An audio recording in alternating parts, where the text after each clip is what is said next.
안녕하세요. 올해 GV 선교학교를 수료하고 인도로 단기 선교를 다녀온 나드팀의 김채린입니다.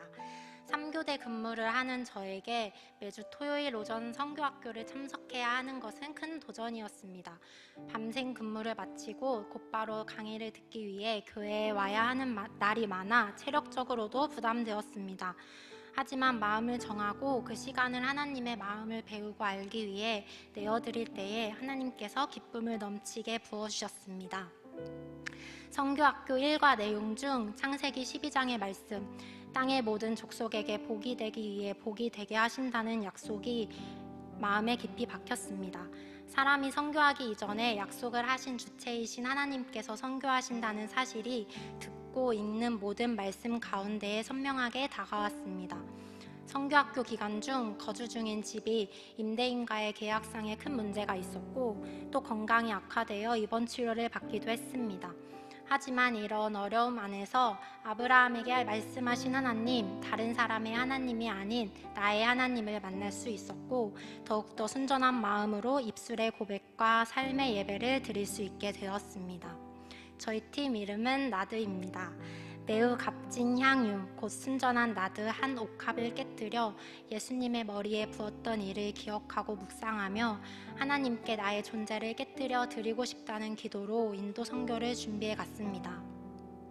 인도는 개종 금지법이 있어 전도하는 것이 불법인 나라입니다. 선교사만 조사하는 경찰이 따로 있고 비자뿐 아니라 1년마다 거주 허가를 받아야 하는 등의 감시가 철저합니다. 이런 환경에서 숲에 모여 사는 미전도 종족이 있는 지방 지역에 외국인 선교사가 방문하는 것 자체가 굉장히 수상한 일이기에 불가능하며 인도의 현지 교회와 연합하여 선교하지 않고서는 해결할 수 없습니다. 저희가 만났던 크리스토퍼 선교사님은 IGPA라는 인도 복음 기도 연합을 구성하시고 순회 선교단 복음학교의 내용을 번역하여 복음 캠프를 지속적으로 개최하고 계십니다.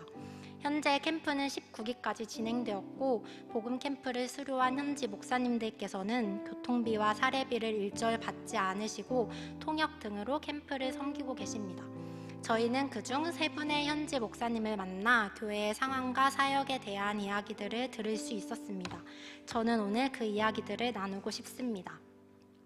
첫 번째, 마크 자약 쿠말 목사님은 현지 교회와 기독교 고아원 사역을 하고 계십니다. 고아원의 아이들은 신앙을 지키고자 힌두교의 상징인 이마 표식을 하지 않고 힌두 경전의 찬송을 부르지 않습니다. 학교에서는 그런 그들을 때리고 비하하는 일들이 일어납니다. 뿐만 아니라 정부에서는 오로지 기독교 교리만 가르치는 고아원의 운영 방식을 문제 삼고 계속해서 감시하고 있습니다. 5월에는 정부의 공무원이 방문하여서 기독교 예배를 강요받았는지에 대해 직접 아이들을 인터뷰하기도 했다고 합니다. 아이들은 본인들의 자발적인 선택에 의한 것이라 대답하였고 방문한 관계자들은 오히려 고아원의 모범적인 운영과 건강한 훈련 방식을 칭찬하면서 돌아갔다고 합니다.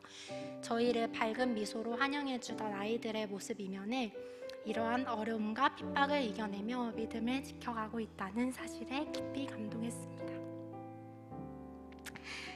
다니엘이 이 조서에 왕의 도장이 찍힌 것을 알고도 자기 집에 돌아가서는 윗방에 올라가 예루살렘으로 향한 창문을 열고 전에 하던 대로 하루 3번씩 무릎을 꿇고 기도하며 그의 하나님께 감사하였더라. 아멘. 고난과 핍박 중에서도 하나님을 예배하기를 선택하고 있는 인도의 다음 세대 아이들에게서 사자굴에 던져질 것을 알고도 기도를 멈추지 않았던 다니엘의 믿음을 엿볼 수 있었습니다.